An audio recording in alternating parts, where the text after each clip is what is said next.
इस कहानी की शुरुआत में हम एक घर को देखते हैं जहां ढेर सारे लोग ड्रग्स बेचने का धंधा कर रहे थे। तभी एक नकाबपोश आदमी बंदूक लेकर अंदर आया और अंदर मौजूद सारे पैसों को लूटकर यहां से भागने लगा।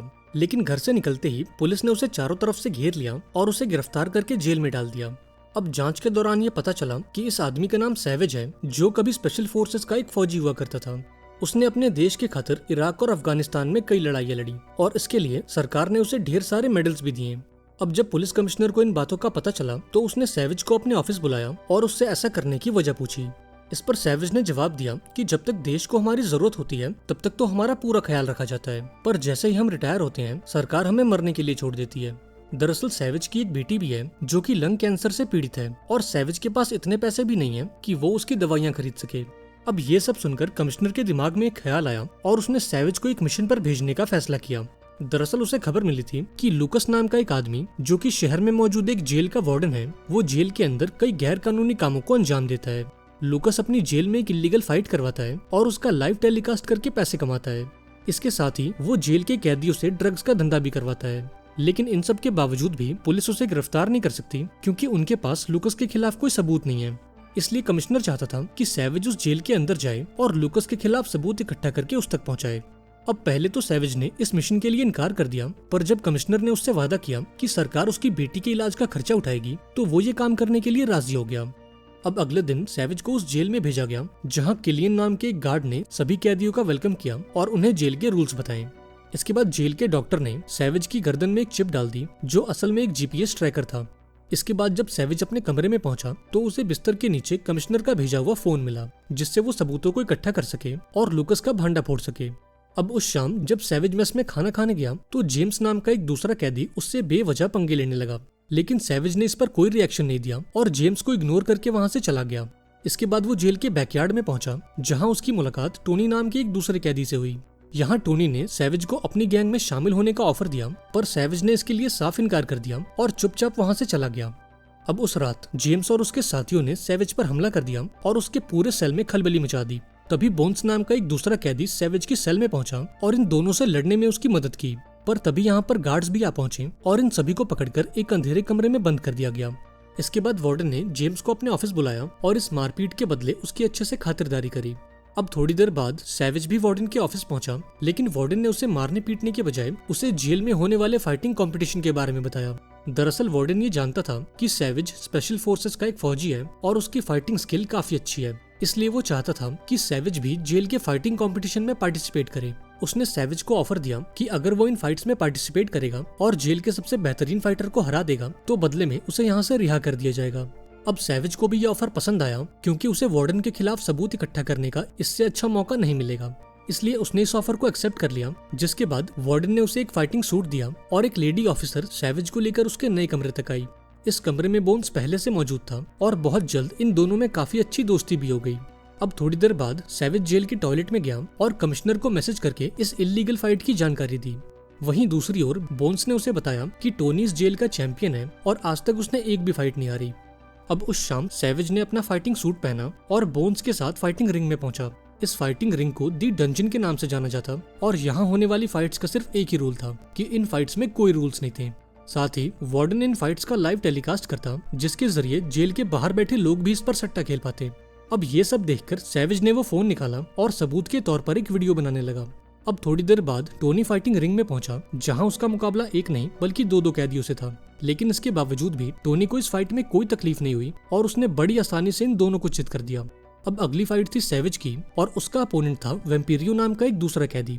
अब चूंकि सैवेज स्पेशल फोर्सेस का एक कमांडो था, इसलिए फाइट शुरू होते ही उसने वैम्पीरियो को एक पंच मारकर उसे ढेर कर दिया और मात्र 10 सेकंड्स के अंदर अपनी पहली फाइट जीत ली। अब इस फाइट के बाद टोनी वार्डन के पास पहुंचा और उससे अपनी रिहाई की मांग की। दरअसल वार्डन ने उससे वादा किया था कि जिस दिन वो जेल का चैंपियन बनेगा उस दिन उसे जेल से रिहा कर दिया जाएगा। इस पर वार्डन कहता है कि अगर तुम्हें अपनी आजादी चाहिए तो तुम्हें एक और फाइट लड़नी होगी और ये फाइट तुम्हारी आखिरी फाइट होगी, और अगर तुमने इसे जीत लिया तो तुम हमेशा हमेशा के लिए आजाद हो जाओगे।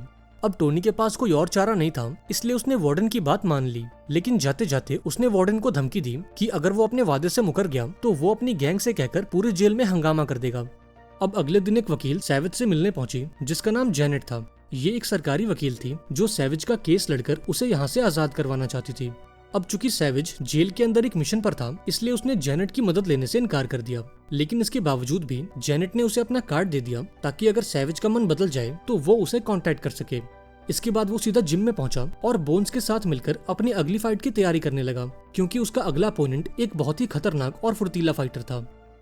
अब ऐसे ही दिन गुजरते गए और बहुत जल्द फाइट का दिन आ गया। यहाँ वार्डन ने सैविज की फाइट अनाउंस की और उसके अपोनेंट को रिंग में भेज दिया। अब राउंड शुरू होते ही सैविज का अपोनेंट उसकी तरफ भागा, लेकिन सैविज ने सिर्फ एक पंच मारकर इस कैदी को ढेर कर दिया। अब ये नजारा देखकर जेल के बाकी कैदियों के तो होश ही उड़ गए और ये सभी सैविज के नाम के नारे लगाने लगे। हालांकि सैविज ने इस जीत पर कोई रिएक्शन नहीं दिया और बोन्स के साथ अपने कमरे में लौट आया। अब उस रात सैविज और बोन्स ने मिलकर इस जीत को सेलिब्रेट किया और इधर उधर की बातें करने लगे। यहाँ बातों बातों में बोन्स ने बताया कि वो जेल में इसलिए बंद है क्योंकि उसने उस इंसान का मर्डर किया था जिसने उसकी बहन के साथ बदतमीजी की थी। इस पर सैविज कहता है कि तुमने जो भी किया बिल्कुल ठीक किया और मुझे पता है कि तुम कोई बुरे इंसान नहीं हो। अब उस रात सैविज जेल के मेस में पहुंचा और उसके अंदर आते ही पूरे मेस में शांति छा गई। दरअसल ये सभी कैदी उसकी फाइट देखकर काफी डरे हुए थे और वो सैविज को एक खतरा मान रहे थे। अब अगले दिन जब सैविज अपने कपड़े धो रहा था तब टोनी के लोगों ने उस पर हमला कर दिया, पर ठीक उसी वक्त जेल की एक गार्ड वहां पहुंच गई और इन सभी को रोकने की कोशिश की। पर इसी बीच एक चाकू इस गार्ड के सीने में लग गया और वो सीधा जमीन पर जा गिरी। ये देखकर सैविज ने फौरन इस गार्ड को इमरजेंसी रूम में पहुंचाया और उसकी सूझबूझ के चलते इस गार्ड की जान बच गई। इसके बाद वार्डन ने सैविज को अपने ऑफिस में बुलाया और तहे दिल से उसका शुक्रिया अदा किया, क्योंकि अगर उस गार्ड की जान चली जाती तो वार्डन का भांडा फूटना तो तय था। यहाँ वार्डन ने सैविज से उन गुंडों के नाम पूछे और अपने गार्ड किलियन के साथ मिलकर उन दोनों को मौत के घाट उतार दिया। अब अपने साथियों की मौत के बाद टोनी गुस्से से लाल हो गया और सैविज के पास जाकर उसे फाइट के लिए चुनौती देने लगा। हालांकि सैविज ने इस पर कोई ध्यान नहीं दिया और चुपचाप अपनी ट्रेनिंग करता रहा। अब ट्रेनिंग के बाद वो वार्डन के ऑफिस में गया और उसके सामने टोनी से फाइट करने की इच्छा जताई। अब ये सुनकर वार्डन खुश हो गया, क्योंकि इन दोनों की फाइट से वो करोड़ों रुपए कमा सकता था। इसलिए उसने सैविज का ये ऑफर एक्सेप्ट कर लिया और इन दोनों की फाइट बुक कर दी। इसके बाद सैविज जेल के टॉयलेट में गया और कमिश्नर को मैसेज करके ये जानकारी दी कि बहुत जल्द उसका मुकाबला जेल के सबसे बेहतरीन फाइटर से होगा। अब ऐसे ही दिन गुजरते गए और एक हफ्ते बाद मुकाबले का दिन आ गया। यहाँ वार्डन ने चिल्ला चिल्लाकर इस फाइट को अनाउंस किया और उसकी लाइव स्ट्रीमिंग भी शुरू कर दी ताकि जेल के बाहर बैठे लोग भी इस फाइट पर सट्टा खेल सकें। अब बहुत जल्द ये फाइट शुरू हो गई और पहले मिनट से ही ये दोनों एक दूसरे पर कहर बरसाने लगे। अब इस फाइट के पहले राउंड में तो कांटे की टक्कर हुई, लेकिन फाइट के दूसरे राउंड में सैविज टोनी पर भारी पड़ने लगा। उसने अपने एक्सपीरियंस के दम पर टोनी की खूब धुनाई की और मार मार कर उसे जमीन पर लिटा दिया। अब टोनी को हराकर सैविज इस जेल का नया हीरो बन चुका था और सभी कैदी उसके नाम के नारे लगा रहे थे। अब इस फाइट के बाद सैविज अपने कमरे में गया और सबूत के तौर पर कमिश्नर को कुछ वीडियोस भेज दी, लेकिन इस बार उसे सामने से कोई रिप्लाई नहीं मिला। अब उस शाम जब सैविज मेस में खाना खाने गया तो जेल के बाकी कैदियों ने उसका स्वागत किया और अपने खाने का एक हिस्सा उसको दे दिया। इसके बाद वार्डन ने सैविज को अपने ऑफिस में बुलाया और उसे अपने साथ काम करने का ऑफर दिया। दरअसल वार्डन ये चाहता था कि सैविज इन कैदियों को कंट्रोल करे और इनकी फाइट्स करवा के ढेर सारे पैसे बनाए। हालांकि सैविज ने यह ऑफर ठुकरा दिया, क्योंकि वो इन सभी कैदियों को अपना भाई मानता था। इसके बाद वार्डन उसे अपने खुफिया अड्डे पर ले गया, जहाँ वो कैदियों से ड्रग्स का धंधा करवाता था। उसने सैविज को भी इस बिजनेस में शामिल होने का ऑफर दिया, जिस पर सैविज ने कहा कि उसे फैसला करने के लिए थोड़ा वक्त चाहिए। लेकिन जाते जाते उसने थोड़े से ड्रग्स अपनी जेब में भर लिए ताकि वो इन्हें कमिश्नर तक पहुंचाकर वार्डन का भांडा फोड़ सके। इसके बाद वार्डन उसे लेकर अपने ऑफिस में गया, जहां वो कमिश्नर पहले से मौजूद था और अब यह खुलासा होता है कि वार्डन और कमिश्नर शुरू से ही एक दूसरे से मिले हुए थे। दरअसल ये जानते थे कि सैविज की फाइटिंग स्किल काफी अच्छी है, इसलिए इन्होंने बड़ी चालाकी से सैविज को जेल के अंदर डाला और उसकी फाइट्स करवा के करोड़ों का मुनाफा कमाया। अब ये सब जानकर सैविज के तो मानो होश ही उड़ गए और इतने बड़े धोखे के बाद वो पूरी तरह से टूट चुका था। अब वार्डन और कमिश्नर का प्लान था कि वो सैविज का मुकाबला दूसरे जेल के फाइटर से करवाएंगे और उस फाइट को बेचकर ढेर सारे पैसे कमाएंगे।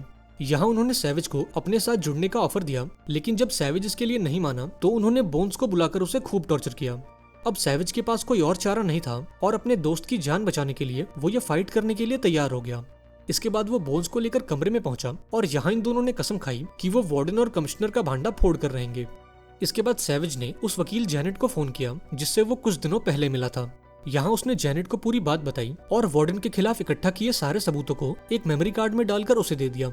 इसके साथ ही उसने जेल के सभी कैदियों को अपनी तरफ कर लिया और उनके दिल में वार्डन के लिए नफरत भर दी। अब ऐसे ही दिन गुजरते गए और देखते ही देखते फाइट का दिन आ गया। इधर दूसरी जेल का वार्डन अपने सबसे बेहतरीन फाइटर शाका को लेकर इस जेल में पहुंचा। यहाँ दोनों जेल के वार्डन्स ने अपने अपने फाइटर पर सट्टा लगाया और बहुत जल्द इन दोनों की फाइट शुरू हो गई। अब इस फाइट के दौरान शाका सैवेज पर भारी पड़ने लगा और पहले राउंड में उसने सैवेज की खूब धुनाई की। लेकिन जैसे ही दूसरे राउंड की शुरुआत हुई, सैवेज ने उन चुराए हुए ड्रग्स को शाका की आंखों में झोंक दिया और इस मौके का फायदा उठाकर उसने शाका को इतना धोया कि वो बेचारा जमीन पर जा गिरा। यहाँ सैवेज ने जेल के सभी कैदियों को सिग्नल दे दिया और सिग्नल के मिलते ही उन्होंने पूरे जेल में खलबली मचा दी। यहाँ गार्ड्स ने इन्हें रोकने की काफी कोशिश की, लेकिन कैदियों की संख्या इतनी ज्यादा थी कि गार्ड्स भी उनका कुछ नहीं बिगाड़ पा रहे थे। इसी बीच आर्मी की एक बटालियन जेल के अंदर घुस आई, क्योंकि जेनेट ने वो सारे सबूत सरकार के हवाले कर दिए थे और अब वार्डन और कमिश्नर का भांडा फूट चुका था। अब ये सब देखकर वार्डन ने भागने की कोशिश की, लेकिन लास्ट मोमेंट पर सैवेज उसके सामने आ गया। यहाँ वार्डन ने उस पर गोलियों की बारिश कर दी, लेकिन सैवेज के बुलेट प्रूफ सूट ने उसकी जान बचा ली। तभी यहाँ पर बोन्स भी आ गया और वार्डन को मार मार कर उसका बुरा हाल कर दिया। इसके बाद आर्मी के सोल्जर्स ने वार्डन को अरेस्ट कर लिया और जेल के सभी कैदियों को गन पॉइंट पर ले लिया। इस पर जेनेट ने बताया कि उन सबूतों को उस तक पहुंचाने वाला और कोई नहीं बल्कि खुद सैवेज है। अब सैवेज की इस बहादुरी के चलते सरकार ने उस पर लगे सारे चार्जेस को रद्द कर दिया और उसकी बेटी के इलाज का खर्चा भी उठाया। अब बहुत जल्द सैवेज जेल से आजाद हो गया और जब उसकी बेटी का ट्रीटमेंट खत्म हुआ तो वो उसे हॉस्पिटल में लेने भी पहुंचा। वहीं दूसरी ओर वार्डन और कमिश्नर को जेल में डाल दिया गया और उनके गुनाहों के खातिर उन्हें उम्र कैद की सजा सुनाई गई। और इसी के साथ ये शानदार मूवी यहाँ पर एंड हो गई। आई होप आपको ये कहानी पसंद आई होगी। अगर वीडियो अच्छी लगी हो तो इसे लाइक कर देना और चैनल को भी सब्सक्राइब कर देना। मिलते हैं एक नई वीडियो में, पर तब तक के लिए be safe and keep chilling.